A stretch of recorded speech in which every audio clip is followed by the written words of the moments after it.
मैं CS पटेल बृहन मुंबई महानगर पालिका वर्चुअल क्लास की ओर से आप सबका हार्दिक स्वागत करता हूं। बच्चों, वैश्विक महामारी के चलते इस वर्ष पठन पाठन का कार्यक्रम प्रभावित हो रहा है। ऐसे में हमारी बृहन मुंबई महानगर पालिका ने प्रत्येक विद्यार्थी तक ऑनलाइन शिक्षण पहुंचाने की व्यवस्था की है। तो आइए बच्चों शुरू करते हैं। तो बच्चों, कक्षा 5 में आज हम पढ़ेंगे परिसर अध्ययन भाग 1 यानी EVS पार्ट 1 की बात करेंगे। इस बच्चों परिसर अध्ययन भाग 1। तो बच्चों आज का पाठ है 18वां पाठ, पर्यावरण और हम भाग 1 यानी the environment and us part 1 की बात करेंगे। तो बच्चों मैं CS Patel virtual training centre MCGM Mumbai से। आइए बच्चों आगे बढ़ते हैं। तो बच्चों कैन यू टेल, बताओ तो चलिए बच्चों, अगर हम बात करें जंगलों की अंधाधुंध कटाई करने पर क्या होगा, तो चलिए बच्चों शुरू में एक प्रश्न यहाँ पर आपके सामने आएगा कि अगर जंगलों की अंधाधुंध कटाई होती है तो क्या होगा। तो बच्चों प्रश्न इस तरह से बनता है कि जंगल में रहने वाले सजीवों के भोजन तथा पानी के स्रोत घटेंगे अथवा बढ़ेंगे। तो बच्चों अगर हम बात करें जंगलों की कटाई की, अंधाधुंध कटाई की, तो स्क्रीन पर आप देख सकते हैं बच्चों, अगर इस तरह की स्थिति बनती है, चलिए पॉइंटर की मदद से समझिए कि अगर जंगलों में अंधाधुंध अगर पेड़ों की कटाई होती है तो बच्चों जैसा कि आप देख पा रहे हैं, तो आखिर में तमाम जो सजीव जंगलों में रहते हैं, यस बच्चों, तो जंगल में रहने वाले सजीवों के भोजन तथा पानी के स्रोत घटेंगे अथवा बढ़ेंगे। यस बच्चों, तो आप समझ सकते हैं यहाँ पर आसानी से कि अगर वृक्षों को यानी जंगलों को इस तरह से काटा गया तो क्या होगा। तो बच्चों ये सजीवों के जो जंगल में रहने वाले सजीव हैं उनके भोजन तथा पानी के स्रोत घटेंगे अथवा बढ़ेंगे। क्यों? तो बच्चों आप समझ सकते हैं, स्वाभाविक है कि अगर जंगल काटे जाएंगे, जंगल में जो रहने वाले वृक्ष हैं, और बच्चों ये जो अगर वृक्षों की बात करें तो जो जंगल में रहने वाले जीव जंतु हैं उन पर कितना बुरा प्रभाव पड़ेगा यहाँ पर हम समझ सकते हैं, क्योंकि ये उस पर आश्रित हैं। यस, तो ये हमें ध्यान रखना है कि उनके जंगल में रहने वाले सजीवों के भोजन पानी के स्रोत जो है कम हो जाएंगे, घट जाएंगे। बच्चों ये सजीव उसी स्थान पर रहेंगे अथवा निवास के लिए इधर उधर चले जाएंगे। क्यों? ये भी प्रश्न उठ रहा है कि अगर जंगल की कटाई होती है, जंगल बड़े पैमाने पर काटे जाते हैं तो क्या होगा बच्चों, ये जो जीव यहाँ पे रहते हैं वे कहाँ जाएंगे। तो बच्चों स्वाभाविक है कि अगर जंगल काटे जाएंगे यानी ये जो तमाम जंगलों के जीव जंतु हैं ये कहाँ रहेंगे, फिर तो बच्चों ये भटकेंगे यहाँ वहाँ। और तब ऐसे में आपने सुना भी होगा कि बच्चों शहरों में किसी कॉलोनियों में आपने सुना होगा कि जो जंगल के नज़दीक है ऐसे, तो ऐसे क्षेत्र में रात को कभी सड़क पर कभी कॉलोनियों में जंगली जो हिंसक जीव है कभी कभी यहाँ वहाँ घूमते हुए दिखाई दे देते हैं। तो ये उसका एक कारण है किस तरह से जंगल बड़े पैमाने पर काटे जा रहे हैं। तो चलिए बच्चों इसी क्रम में ध्यान रखिए। आइए आगे बढ़ेंगे, कुछ प्रश्न और ले लेते हैं इससे संबंधित। यस, तो कैन यू टेल, बताओ तो बच्चों, जंगली वनस्पतियों तथा प्राणियों के रहने के स्थानों में कमी आएगी अथवा वृद्धि होगी। जिस बच्चों अगर जंगल काटे जाते हैं तो जंगली वनस्पतियां तथा प्राणियों के रहने के स्थानों में कमी आएगी अथवा वृद्धि होगी। तो आप समझ सकते हैं बच्चों, यहाँ पर वनस्पतियों की अगर बात करें तो स्क्रीन पर आप देख पा रहे हैं तमाम प्रकार की वनस्पतियां, और बच्चों यहाँ पर अगर तमाम प्रकार के आश्रय की बात करें, ये तमाम जो अगर कुछ ऐसे जो पक्षी होते हैं तमाम जो कि ये अपना घोंसला बनाते हैं इस वृक्षों में और उनका अपना निवास स्थान होता है। तो इस तरह तमाम अगर जंगली वनस्पतियां अगर जिस नुकसान होता है यानी काटी जाती हैं तो जो प्राणियों के रहने की जो समस्या है वो बढ़ती चली जाती है, यानी उनके स्थानों की कमी स्वाभाविक रूप से होगी, ये हम समझ सकते हैं। और वहाँ के सजीवों की संख्या बढ़ेगी अथवा कम होगी। तो ये भी बात स्पष्ट है, आपके दिमाग में ये बात समझ में आ रही होगी कि अगर जंगलों को काटा गया तो क्या होगा, यानी वहाँ के सजीवों की संख्या कम होगी। इस पर भी बच्चों आगे हम विस्तार से बात करने वाले हैं। यस, ये चलिए बच्चों इस क्रम में और आगे बढ़ेंगे, हम समझने का प्रयास करेंगे। जिस बच्चों हम बात करेंगे जंगल की कटाई यानी डिफॉरेस्टेशन की बात करेंगे। पूरे विश्व की संपूर्ण जनसंख्या इसमें लगभग 600 करोड़ से ये बच्चों अधिक ही है। तो आप सोचिए कि लगभग 600 करोड़ से अधिक जनसंख्या इसमें पूरे विश्व की है, और बच्चों 600 करोड़, तो जो आप सोचिए कि ऐसे में सबकी जो आवश्यकता है, यानी 600 करोड़ से भी अधिक लोगों की जो प्राथमिक आवश्यकता है बच्चों, रोटी कपड़ा और मकान की बात करते हैं। तो इन सब को पूरा करने के लिए अगर हम बात करें तो निश्चित रूप से तमाम प्रकार की समस्याओं का सामना तो करना पड़ेगा, क्योंकि जनसंख्या तेजी से बढ़ती चली जा रही है। तो इन सब की आवश्यकताओं को पूरा करने के प्रयास में मनुष्य नित्य नवीन प्रौद्योगिकी का आविष्कार कर रहा है। तो अगर नवीन प्रौद्योगिकी की बात करें, नई नई टेक्नोलॉजी का बच्चे नए नए आविष्कार हो रहे हैं, इनका उपयोग हो रहा है, यह हम समझ सकते हैं। बच्चों इसी संदर्भ में आप देख सकते हैं मनुष्य अगर हम बात करें कि बड़े पैमाने पर जंगलों की कटाई हो रही है, तो आप देखिए जनसंख्या बढ़ रही है, तो ट्रांसपोर्टेशन अर्थात आवागमन के लिए रास्ते चाहिए, सड़कें चाहिए चौड़ी चौड़ी। तो राइट, तो इसके लिए देखिए जब सड़कें बनाई जाती हैं तो स्वाभाविक है कि ऐसे में जंगलों को भी नुकसान पहुंचता है। आइए बच्चों इसी क्रम में और आगे बढ़ेंगे। हम जंगल कटाई की बात करें, डिफॉरेस्टेशन की बात कर रहे हैं। तो इसके लिए मनुष्य अधिक से अधिक जमीन तथा जल स्रोतों का उपयोग कर रहा है। खेती, बस्ती, उद्योग धंधे, सड़कें और रेल मार्ग तैयार करने के लिए अत्यधिक परिमाण में खुली जगह की आवश्यकता होती है, और बच्चों इसके लिए जंगल की कटाई की जाती है। तो जिस तरह से जनसंख्या बढ़ रही है, तो बच्चों जब जनसंख्या बढ़ रही है तो भूमि पर दबाव, यानी जो कृषि योग्य जमीन है उस पर दबाव बढ़ता जा रहा है, और इसीलिए कृषि योग्य जो जमीन है उस पर अगर बड़े पैमाने पर जहाँ पर खेती होती थी, अगर जनसंख्या बढ़ती है तो लोग वहाँ पर आवास के अर्थात सेटलमेंट के रूप में अर्थात आवास बनाकर रहेंगे, तो ऐसे में खेती के क्षेत्र भी कम होंगे। तो इस तरह से अगर बस्ती बढ़ती जाएगी, उद्योग धंधे स्वाभाविक है बढ़ना, चूंकि जनसंख्या बढ़ रही है, सड़कों का अधिक निर्माण होगा, रेल मार्ग की अधिक जरूरत पड़ेगी। तो इसके लिए ये जो अत्यधिक परिमाण की बात हो रही है, यानी बड़ी मात्रा में इन सब की आवश्यकता, जो जनसंख्या बढ़ती जा रही है तो इनकी अधिक आवश्यकता होगी, और यही कारण है कि जंगलों की कटाई की जा रही है। आइए बच्चों इस क्रम में और आगे बढ़ेंगे, हम विस्तार से देखने वाले हैं। जंगल की कटाई की बात कर रहे हैं, डिफॉरेस्टेशन की बात कर रहे हैं। इस बच्चों कुछ स्थानों पर दलदल युक्त क्षेत्रों में अथवा गहरे भूभागों में भराव करके उस स्थान की जमीन को समतल भी बनाया जाता है। जिस बच्चों स्क्रीन पर आप देखिए, हम जब बात कर रहे हैं कि किस तरह से बढ़ती हुई जो जनसंख्या है उनको अगर सुविधाओं की बात करें, जिस ट्रांसपोर्टेशन की बात करें, उनके आवागमन की बात करें, तो इसके लिए जिस तमाम प्रकार की जो टेक्नोलॉजी है आज के संदर्भ में उसका इस्तेमाल किया जा रहा है। राइट, ये भी हमें ध्यान रखना है। आइए बच्चों इसी क्रम में हम बात करेंगे जंगल की कटाई, डिफॉरेस्टेशन की बात कर रहे हैं। पर्यावरण में भिन्न भिन्न सजीवों के निवास होते हैं। जिस बच्चों इसकी चर्चा शुरू में हमने थोड़ी सी की थी, इसकी किस तरह से भिन्न भिन्न सजीवों के निवास पर्यावरण में होते हैं। जंगल में विभिन्न प्रकार की वनस्पतियां होती हैं, वृक्षों पर अनेक पक्षियों के घोंसले होते हैं। ये सभी हम बात कर रहे थे किस तरह से वृक्षों पर अनेक पक्षियों के घोंसले होते हैं, तो ये हमें ध्यान रखना है। इसके साथ ही जिस बच्चों हम अध्ययन कर रहे हैं, डिफॉरेस्टेशन की बात कर रहे हैं, जंगल कटाई की बात कर रहे हैं।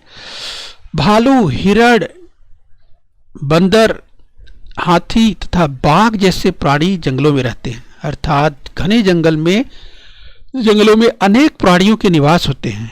जंगलों में ही उनकी आवश्यकताओं की पूर्ति भी होती है। जिस बच्चों हम बात कर रहे हैं, जैसे स्क्रीन पर भालू की बात करें, हिरण की बात करें, इस तरह के तमाम, जिस बंदर हो, हाथी हो, बाघ जैसे अनेक जो है प्राणी जंगल में रहते हैं।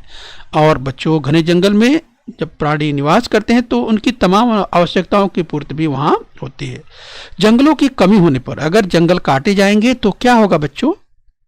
तो जो जंगलों में उनकी आवश्यकताओं की पूर्ति होती है, ऐसे में क्या होगा जब जंगल काटे जाएंगे तो बच्चों वहाँ पर क्या कहें कि जैव विविधता का ऐसे में ह्रास होता है, यानी क्षय होता है। ये हमें ध्यान रखना है। इसके साथ ही आगे हम अध्ययन करेंगे इस बच्चों, इससे तरह तरह की समस्याएं उत्पन्न होती है, और उन्हीं समस्याओं में से हम प्रदूषण की बात करें, पोल्यूशन की बात कर रहे हैं। जिस बच्चों कारखानों से परिसर में छोड़े जाने वाला गंदला जल की बात करें, गंदे जल की बात करें, तो बच्चों आपने देखा होगा कि धोवन जल पर प्रक्रिया किए बिना ही उसे जल स्रोतों में छोड़ने पर जल स्रोतों का किस प्रकार प्रदूषण होता है। तो यहाँ बच्चों देख सकते हैं कि अगर जब से इंडस्ट्रियलाइजेशन शुरू हुआ है बच्चों, यानी औद्योगिकरण की प्रक्रिया, तो बच्चों औद्योगिकरण की प्रक्रिया के साथ ही बड़े पैमाने पर उत्पादन तो शुरू हुआ, लेकिन बच्चों उससे निकलने वाला अगर कंपनियों से, तमाम प्रकार की कंपनियों से निकलने वाला बच्चों खतरनाक रसायन जो है वो कहाँ जाके मिलता है? ये बच्चों जल के स्रोतों में मिल जाता है। और बच्चों ये नालियों से जाकर के धीरे धीरे कहाँ जाता है? नदी में चला जाता है। और बच्चों इस तरह से नदियाँ भी प्रदूषित हो जाती हैं। तो आप सोच सकते हैं कि कितना खतरनाक होता है ये। जिस धोन जल की हम बात करें तो बच्चों ये कंपनियों से निकला हुआ जो कि खतरनाक कितना होता है, इसमें तरह तरह के केमिकल, तरह तरह के रसायन इसमें मिले होते हैं जो कि बहुत खतरनाक होते हैं। तो ये जल कितना खतरनाक होता है ये हमें ध्यान रखना है। तो इस तरह से ये जल प्रदूषित हो जाता है और जो कि खतरनाक होता है, तो ये हमें ध्यान रखना है। आइए बच्चों इसी क्रम में और आगे बढ़ेंगे। हम बात कर रहे हैं प्रदूषण की। तो जिस बच्चों देख सकते हैं स्क्रीन पर, कारखानों से भी गंदला जल यानी जो गंदा जल परिसर में छोड़ा जाता है। तो आप देख सकते हैं इस तरह से गंदा पानी जो है किस तरह से यहाँ पे मिल रहा है। और ऐसा दूषित पानी जमीन में रिश्ते रहने से जमीन अनुपजाऊ हो जाती है। तो धीरे धीरे जमीन भी जमीन का उपजाऊपन वो भी कम होते जाता है। इस बच्चों तो ये भी समझ सकते हैं दूषित पानी जमीन में अगर लंबे समय तक इस तरह से रिश्ता रहता है तो जमीन भी अनुपजाऊ हो जाती है।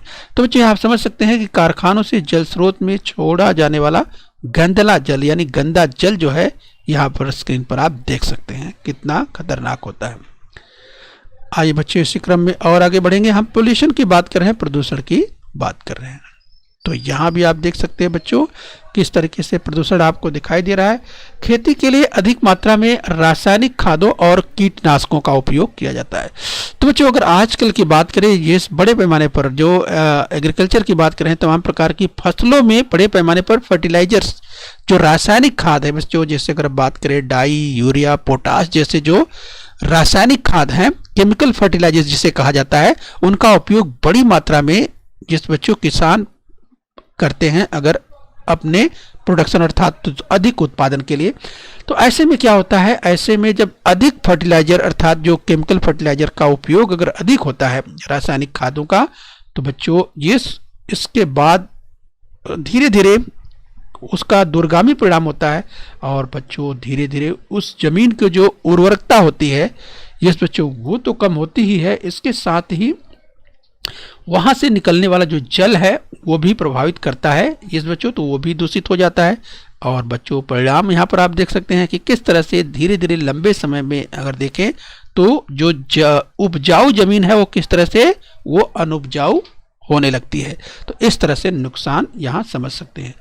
तो बच्चों जिन रसायनों की बात कर रहे हैं जिसका इस्तेमाल किया जाता है खेती में, तो ये जो केमिकल से रसायन धीरे धीरे मिट्टी में मिल जाते हैं और बरसाती पानी के साथ बहकर अंत में नदियों में पहुंचते हैं। और धीरे धीरे आप समझ सकते हैं नालों के माध्यम से, और धीरे धीरे ये नदियों की ओर बढ़ जाते हैं।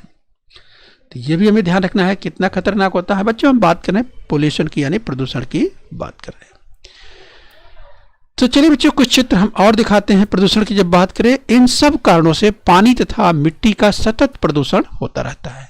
जिस बच्चों तो आप देख सकते हैं धीरे धीरे प्रदूषण का स्तर यहाँ पर आपको दिखाई दे रहा है कि किस तरह से प्रदूषण यहाँ पर दिखाई दे रहा है। इस कारण वहाँ के प्राणियों और वनस्पतियों के अस्तित्व के लिए खतरा उत्पन्न हो जाता है।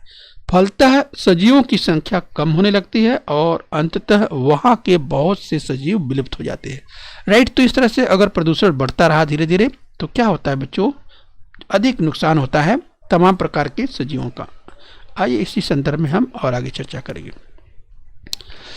जिस बच्चों ईंधन का घरेलू उपयोग तो होता ही है, इसके अतिरिक्त मनुष्य ने बड़े बड़े उद्योग धंधे और कारखाने भी स्थापित किए। तो बढ़ती आबादी, बढ़ती जनसंख्या के साथ साथ लोगों की आवश्यकताओं की पूर्ति के लिए रैपिड इंडस्ट्रियलाइजेशन यानी तीव्र गति से औद्योगिकरण हो गया है। यस बच्चों, इसके परिणाम स्वरूप आप देख सकते हैं तरह तरह की और परेशानियां पैदा होती जा रही हैं। तो ये यहाँ पर उद्योग धंधे और कारखानों की हमने बात की और इन कारणों से भी ईंधन का उपयोग बड़े पैमाने पर होने लगा है। कारखानों की चिमनियों से बाहर निकलने वाली विषैली गैसें, तो आप देख सकते हैं बच्चों ये जो गैसें हैं वातावरण को बहुत अधिक प्रभावित करती है।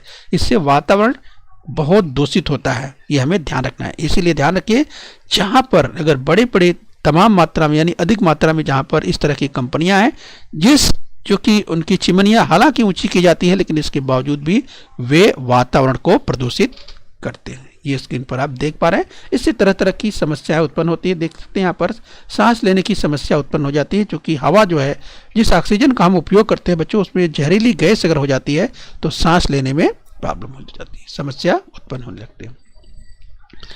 इस बच्चे हम बात कर रहे हैं पोल्यूशन की, प्रदूषण की बात कर रहे हैं। एक और ईंधन के जलने से बड़ी मात्रा में कार्बन डाइऑक्साइड हवा में मिश्रित होती है, तो दूसरी ओर बड़े पैमाने पर जंगलों का ह्रास हो रहा है। तो ईंधन के जलने से बड़ी मात्रा में कार्बन डाइऑक्साइड हवा में मिश्रित हो रही है। तो बच्चों, जैसा कि हम जानते हैं, हमें ऑक्सीजन की जरूरत होती है, यस, यानी हम सजीवों को। तो ऐसे में अगर कार्बन डाइऑक्साइड हवा में मिश्रित होती है तो सांस लेने में दिक्कत होती है। दूसरी ओर बड़े पैमाने पर जंगलों का ह्रास हो रहा है। और बच्चों, जंगल आप जानते हैं, यस, जंगलों का ह्रास होना बहुत ही खतरनाक स्थिति बनती है। ये चूंकि बच्चों, चूंकि जंगल जो है वो ये ऑक्सीजन प्रदान करते हैं, इसके साथ साथ वर्षा में भी सहायक होते हैं। तो इस कारण बढ़ी हुई जो कार्बन डाइऑक्साइड है उसको शोषित करने में वनस्पतियां अपर्याप्त सिद्ध हो रही। तो वनस्पतियां जो है किस तरह से कार्बन डाइऑक्साइड को क्या करती हैं, शोषित करती हैं। और बच्चों में ऐसे में अगर वनस्पतियां ही नहीं रहेगी, यानी जंगल ही नहीं रहेंगे, तो फिर कार्बन डाइऑक्साइड की मात्रा अधिक बढ़ने लगेगी, फिर तरह तरह की समस्याएं और बढ़ने लगेगी, यानी प्रदूषण और बढ़ता जाएगा। यस, तो स्क्रीन पर आप देख सकते हैं, अगर इसी तरह से जंगलों की अंधाधुंध कटाई होती रही, राइट, और इसी तरह से बड़ी मात्रा में अगर प्रदूषण होता रहा, स्वाभाविक है तो इसके दूरगामी परिणाम होंगे। यस, इसलिए विश्व के सभी देश इसके लिए सजग हो रहे हैं। और बच्चों, समय समय पर आपने सुना होगा कि पर्यावरण को लेकर के विश्व के जो विकसित देश है, जो डेवलप्ड कंट्रीज हैं बच्चों, और जो विकासशील देश हैं, सभी देश इसके लिए प्रयास कर रहे हैं। और इसीलिए बच्चों, आपने सुना भी होगा यस कि किस तरीके से धीरे धीरे इसका स्वरूप बदला जाए। और बच्चों, इसीलिए नई नई टेक्नोलॉजी की बात करें, वो अब प्रयोग में लाई जा रही है।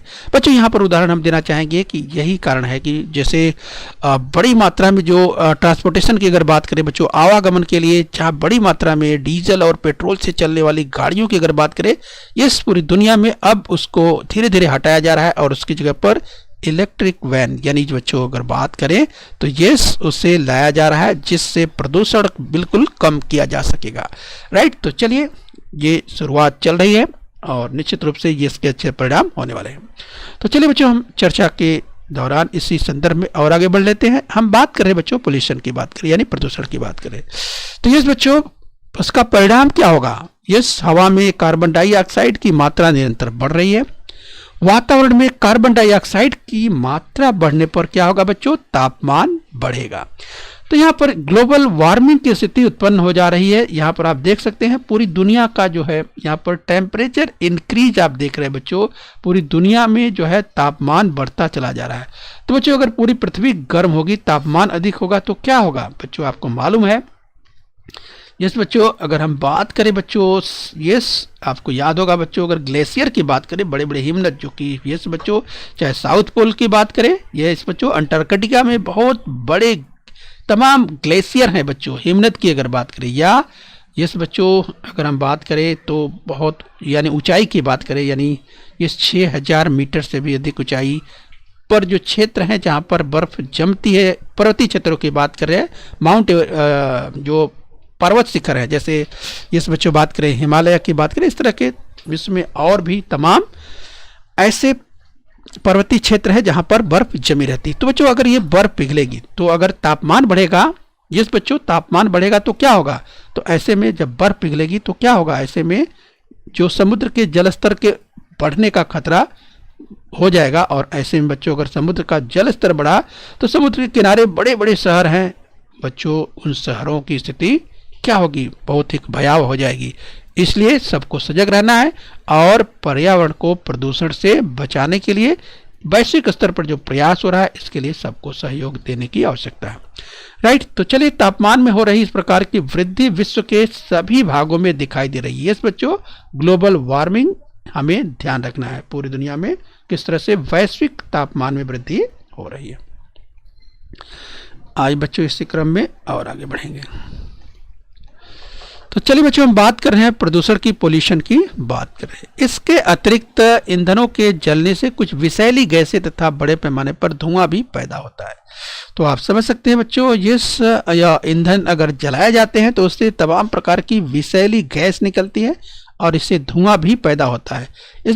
इसी के साथ साथ उद्योग धंधे से भी कुछ विषैली गैसें निकलती हैं और हवा में मिश्रित होती रहती है।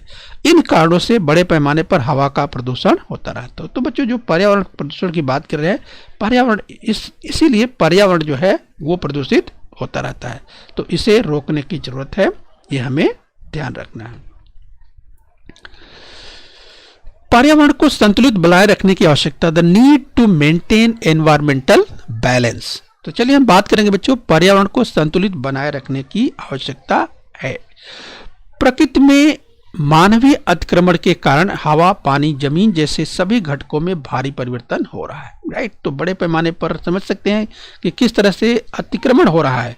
यानी जंगलों में जो रहने वाले जीव हैं, अगर जंगलों की कटाई होगी तो क्या होगा, एक प्रकार से मानव वहां पे अतिक्रमण करेगा, और जब मानव अतिक्रमण करेगा तो जंगल में रहने वाले जीव कहाँ जाएंगे, फिर वो आते हैं निवासी क्षेत्रों की ओर बढ़ते हैं, जो कि खतरनाक स्थिति हो जाती है। तो इसलिए प्रकृति में मानवीय अतिक्रमण के कारण हवा, पानी, जमीन जैसे सभी घटकों में भारी परिवर्तन हो रहा है, और इसी प्रकार इन अजैविक घटकों का प्रदूषण हो रहा है। परिणाम यह हो रहा है कि पर्यावरण के जैविक घटक खतरे में पड़ गए। तो यस बच्चों, अगर जंगली जीवों की बात करें, निश्चित रूप से जंगली जीव जो है वो खतरे में पड़ते चले जा रहे हैं। बड़ी मात्रा में अगर जंगलों को काटा गया तो ऐसे में धीरे धीरे ये जो जंगली जीव हैं वो क्या हो जाएंगे, गायब होने लगेंगे, विलुप्त होने लगेंगे। उनकी संख्या धीरे धीरे कम होकर वे गायब हो जाएंगे, विलुप्त हो जाएंगे। राइट, तो ये देखिए किस तरह की खतरनाक स्थिति बन रही है। पर्यावरण को संतुलित बनाए रखने की आवश्यकता है, the need to maintain environmental balance की बात करें तो बच्चों, कुछ जैविक घटक तो विलुप्त हो चुके हैं। पर्यावरण के किसी एक घटक में विकार उत्पन्न होने पर उस घटक के अन्य घटकों के साथ जो संबंध होते हैं उन पर कुप्रभाव पड़ने से पर्यावरण का संतुलन बिगड़ जाता है। तो बच्चों, आप देख सकते हैं स्क्रीन पर धीरे धीरे किस तरह से, अगर यहाँ पर भारतीय चीता आपको दिखाई दे रहा है बच्चों, एक विलुप्त प्राणी। तो समय के साथ देखिए बच्चों, ये कभी भारतीय चीता आप जो स्क्रीन पर आप देख पा रहे हैं बच्चों, यह एक विलुप्त प्राणी है बच्चों, धीरे धीरे ये गायब हो चुका है। तो ये किसके परिणाम है, पर्यावरण जिस तरह से प्रदूषित हो रहा है, जंगलों की जिस तरह से अंधाधुंध कटाई हो रही है। तो बच्चों, ऐसे में क्या होगा, ऐसे में इन जंगली जीवों के लिए खतरे की स्थिति बनती चली जा रही है, और धीरे धीरे तमाम प्रजातियां जो है, जो जंगली प्रजातियां हैं, वो धीरे धीरे विलुप्त होने की स्थिति में आ जाएगी। राइट, इसलिए जंगलों की अंधाधुंध कटाई पर निश्चित रूप से रोक लगनी चाहिए। आइए बच्चे, इस क्रम में और आगे बढ़ेंगे। इस पर्यावरण को संतुलित बनाए रखने की आवश्यकता की बात हम करें, the need to maintain environmental balance की बात करें बच्चों, पृथ्वी पर पाए जाने वाले जैव घटक समय समय पर विलुप्त होते रहते हैं। वर्तमान समय में यह प्रक्रिया अत्यंत तेजी से हो रही है। राइट, तो समय के साथ निश्चित रूप से जो पृथ्वी पर पाए जाने वाले जैव घटकों की बात करें, समय समय पर विलुप्त होते रहते हैं, लेकिन वर्तमान समय में यह प्रक्रिया अत्यंत तेजी से हो रही है। राइट, ये हमें ध्यान रखना है, और इसके कारण संपूर्ण सजीव सृष्टि को खतरा उत्पन्न हुआ है, ये हमें ध्यान रखना है। बच्चों, क्या आप जानते हैं कि वैज्ञानिकों का मानना है कि यदि विभिन्न प्रकार के प्राणी अथवा वनस्पतियां धीरे धीरे नष्ट हो गई तो कई आहार श्रृंखलाओं की कड़ियां नष्ट हो जाएंगी। इस बच्चों, उनका कुप्रभाव पृथ्वी के सभी सजीवों पर पड़ेगा और प्रकृति का संतुलन निश्चित रूप से बिगड़ जाएगा। तो बच्चों, यहाँ पर ध्यान रखना है कि वैज्ञानिकों का मानना है कि किस तरह से जो वनस्पतियां धीरे धीरे नष्ट हो रही हैं, तो क्या होगा, आहार श्रृंखला की जो कड़ियां हैं वो नष्ट होगी। बच्चों, एक जीवधारी दूसरे जीवधारी पर किस तरह से निर्भर है, ये हम जानते हैं। यस, तो अगर आहार श्रृंखला की कड़ियां नष्ट हो जाएंगी, स्वाभाविक है कि उसका कुप्रभाव पृथ्वी के सभी सजीवों पर पड़ेगा। यस, प्रकृति का संतुलन निश्चित रूप से बिगड़ जाएगा। आइए इसकी चर्चा हम और आगे करने वाले हैं। इस बच्चों, हमारी आवश्यकताएं और पर्यावरण की अगर हम बात करें, और नीड्स एंड द एनवायरनमेंट की बात करें, तो बच्चों भोजन, पानी और वस्त्र हम सभी की आवश्यकताएं हैं। ये अगर हम भोजन की बात करें, पानी की बात करें या वस्त्र की बात करें तो ये भोजन, पानी और वस्त्र हम सभी की आवश्यकताएं हैं। उनकी पूर्ति के लिए हम कई स्रोतों का उपयोग करते हैं। इसके अतिरिक्त अध्ययन, खेल, शौक तथा मनोरंजन के लिए भी हम बहुत से साधनों का उपयोग करते हैं। इस बच्चों, अगर हम बात करें हमारी आवश्यकताएं और पर्यावरण की, और नीड्स एंड द एनवायरनमेंट की बात करें, आवश्यकता पड़ने पर तुरंत उपलब्ध हो सके, इस दृष्टि से हम अपने घरों में कई वस्तुओं का संग्रह भी करते हैं। बच्चों, ये सभी वस्तुएं हमें पर्यावरण के पदार्थों का उपयोग किए जाने से मिलती है। राइट, तो स्क्रीन पर जैसे क्रिकेट की बात करें बच्चों, अगर क्रिकेट के शौकीन हैं, राइट, तो इस तरह के अगर बैट की बात करें, बल्ले की बात करें, तो उसमें से आप रखते होंगे। ये तो बच्चों आपको याद होगा कि आखिर ये कहाँ से बनता है, तो बच्चों ये वृक्षों से ही तो बनते हैं, ये में ध्यान रखना है। तो विश्व के सभी लोगों की ऐसी ही आवश्यकताएं और इच्छाएं हैं, अतः तीव्र गति से पर्यावरण का ह्रास हो रहा है। आइए इसी क्रम में हम और आगे बढ़ेंगे। हमारी आवश्यकताएं और पर्यावरण की बात कर रहे हैं, और नीड्स एंड द एनवायरनमेंट की बात कर रहे हैं। बच्चों, मनुष्य प्रकृति का ही एक अंग है। तो बच्चों, पृथ्वी पर अगर मानव को देखें तो पृथ्वी पर मानव एक संसाधन के रूप में है, ह्यूमन रिसोर्स के रूप में है। राइट, तो मनुष्य प्रकृति का ही एक अंग है। हमें इस बात को ध्यान में रखना चाहिए कि यदि प्रकृति का संतुलन बिगड़ा तो उसका हम पर भी प्रभाव पड़ेगा। राइट, तो हमें ध्यान रखना है कि अगर प्रकृति का संतुलन बिगड़ता है तो ये उसका हम पर भी, अर्थात मानव पर भी उसका असर पड़ेगा। आइए बच्चे, इस क्रम में हमारी आवश्यकताएं और पर्यावरण की बात करें, और नीड्स एंड द एनवायरनमेंट की बात कर रहे हैं। यस बच्चों, पर्यावरण के ह्रास होने को रोकने के लिए किसी भी साधन का यथासंभव अधिक से अधिक दिनों तक उपयोग करना। राइट, तो बच्चों जिसकी हम बात कर रहे थे, शुरू में थोड़ी सी हमने चर्चा की, यस, कि किसी भी पर्यावरण के ह्रास को रोकने के लिए किसी भी साधन का यथासंभव अधिक से अधिक दिनों तक उपयोग करना, अनुपयोगी समझकर फेंकी जाने वाली वस्तुओं से टिकाऊ और उपयोगी वस्तुएं बनाना, आदि बातों पर सभी को गंभीरता से विचार करना चाहिए। बच्चों, किसकी बात हो रही है? रिसाइकिलिंग की बात हो रही है। ये इस तरह से तमाम वस्तुओं को एक बार इस्तेमाल करने के बाद जो वस्तुएं फिर से इस्तेमाल की जा सकती हैं, रिसाइकिलिंग करके, तो उसका उपयोग करना चाहिए। यहाँ पर बच्चों यही कहने का प्रयास किया जा रहा है। राइट, तो तमाम वस्तुओं का यथासंभव अधिक से अधिक दिनों तक उपयोग करना और अनुपयोगी समझकर फेंकी जाने वाली वस्तुओं से टिकाऊ और उपयोगी वस्तुएं बनाना। राइट, इस पर विचार, किस तरह की प्रक्रिया है, इस पर भी काम किया जा रहा है। राइट, इसे और अधिक गति देने की जरूरत है। आओ हम सब अटल निश्चय करें, लेट्स रिजॉल्व। तो अगर हमारे दैनिक जीवन के किसी क्रियाकलाप द्वारा प्रदूषण न हो, सजीव सृष्टि को कोई क्षति न पहुंचे, इसके लिए हम सजीव सृष्टि के संवर्धन के लिए जितना संभव हो उतना प्रयास करें। यस बच्चों, तो ये आपने याद भी किया होगा। इस तरह से यस बच्चों, अगर हम बात करें पृथ्वी को बचाने की, तो हम वसुंधरा को बचाने की प्रतिज्ञा करते हैं। यस बच्चों, आपने भी किया होगा कि वसुंधरा, यस, उसको सुरक्षित करने के लिए हम प्रतिज्ञा करते हैं। यस, तो इसी तरह से नदियों की बात करें, यस, नदियां किस तरह से साफ सुथरे, या प्रकृति को हम किस तरह से नुकसान न पहुंचाएं, प्रकृति को किस तरह से हम नुकसान न पहुंचाएं, प्रदूषण न हो, सजीव सृष्टि के संवर्धन के लिए जितना संभव हो उतना प्रयास करें, ये हमें ध्यान रखना है। तो इस तरह से आप देख सकते हैं बच्चों किस तरह से प्रदूषण यहाँ पर जो फैल रहा है, इसके क्या उपाय है, प्रदूषण कम से कम हो, प्रदूषण किस तरह से रोका जाए, इसके लिए ये सकारात्मक उपयोग करके और किस तरह से प्रदूषण किया जा सकता, कम से कम किया जा सकता है, जितना संभव हो उतना प्रयास करने की आवश्यकता है। ये हमें ध्यान रखना है। तो बच्चों आज हमने इस पर्यावरण, और हम पार्ट 1 में बच्चों हमने जंगल कटाई के संदर्भ में देखा, और बच्चों हमने प्रदूषण के संदर्भ में देखा, तथा पर्यावरण को संतुलित बनाए रखने की आवश्यकता तथा हमारी आवश्यकताएं और पर्यावरण के बारे में हमने विस्तार से देखा हुआ है। और बच्चों पार्ट 2 में हम देखने वाले हैं अगली बार पर्यावरण संरक्षण के जो वैश्विक प्रयास है वो देखेंगे। जैव विविधता बनाए रखने के प्रयास पार्ट 2 में हम लोग देखने वाले हैं। इस बच्चों विस्तार से इसे हम पार्ट 2 में देखेंगे। तो चलिए बच्चों यहाँ पर हम अभ्यास कर लेते हैं। तो सामने आपके स्क्रीन पर एक कथन है, ध्यान से देखिए, बताइए कथन सत्य है या असत्य। अगर कथन असत्य हो तो सत्य करके लिखिए। पहला है बच्चों, जंगलों की कमी होने पर वहां की जैव विविधता का ह्रास या क्षय होता है। तो क्या ये कथन सत्य है?